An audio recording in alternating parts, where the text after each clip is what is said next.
The Republic's clone army was completed just in time for the impending war with the Separatist Alliance, but what would have happened if the clone army was ready long before the Clone Wars began?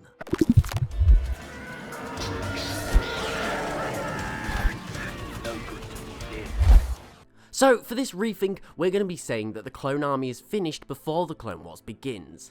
So in our timeline, it was ordered by Sifo-Dyas approximately 10 years before the first Battle of Geonosis, shortly after the invasion of Naboo.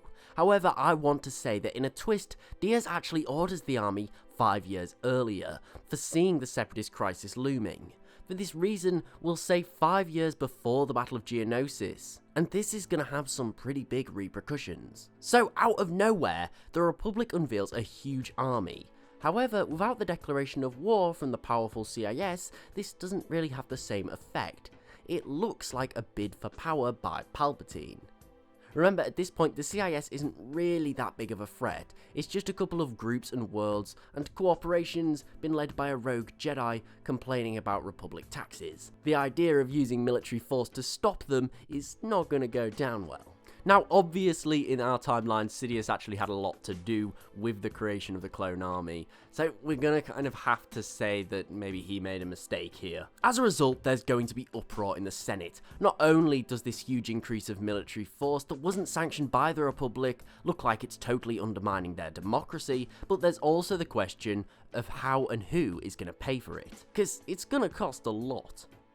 So straight away, Palpatine is going to be in an astronomical amount of trouble. Again, he would never do this, but for the fun of the theory, we're going to say that he has, and as a result, he's going to be removed from office. No one's going to have any faith in him as Chancellor, so somebody else is going to have to be voted into power. However, it is important to note that at this point, there's still a considerable amount of fear about the Separatists, so there's going to be a lot of aggressive senators polling for position. And realistically, I find it likely that there's going to be an aggressive senator in control of the Republic. The Republic that now has a colossal military.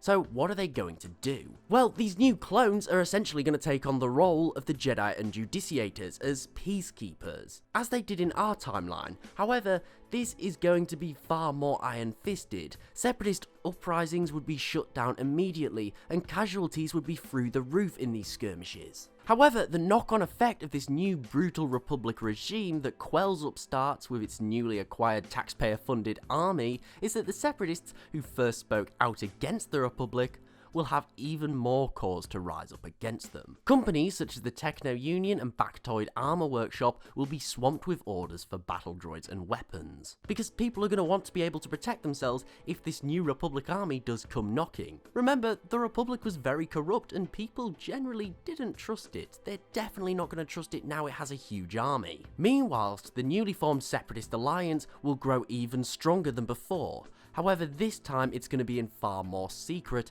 fearing Republic reprisals. The days of big companies bullying worlds into getting their way would be completely over. So the Separatist Alliance would start up far more as an underground operation. By the time the Clone Wars did start in our own timeline, this galaxy would be a mess, a powder keg ready to explode. The Republic would be beating down rebellions, meanwhile the Separatists who had grown in strength in secret would be prepared to strike out at the Republic. So realistically, the Separatists would attack eventually, but it would be far better prepared. They wouldn't be taken by surprise by the clone army as they were on Geonosis, as they would have planned around it. So when the war eventually did start against the Republic, it would be on the Separatist terms. It wouldn't be two ill-prepared factions thrown into the fold. It would be one strong, well-established clone army against the Separatist threat that had bided its time to strike out.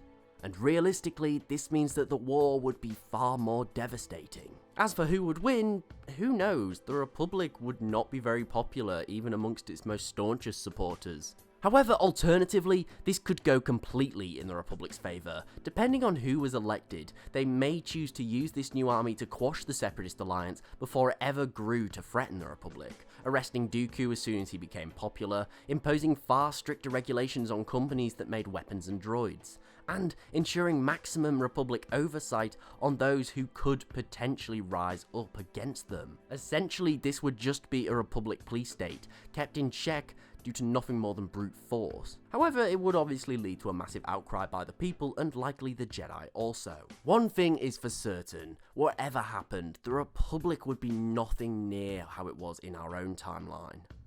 But what do you guys think? What would happen if the Republic gained the clone army before the start of the war? Let me know in the comments below. Thanks for watching, please remember to like, share and sub if you did enjoy, as it's really appreciated and it helps the channel grow. Also don't forget to follow me on Twitter @TheLoreGuy and tick the bells for a regular update. Thanks again for watching, I really do hope you enjoyed, and I'll see you next time.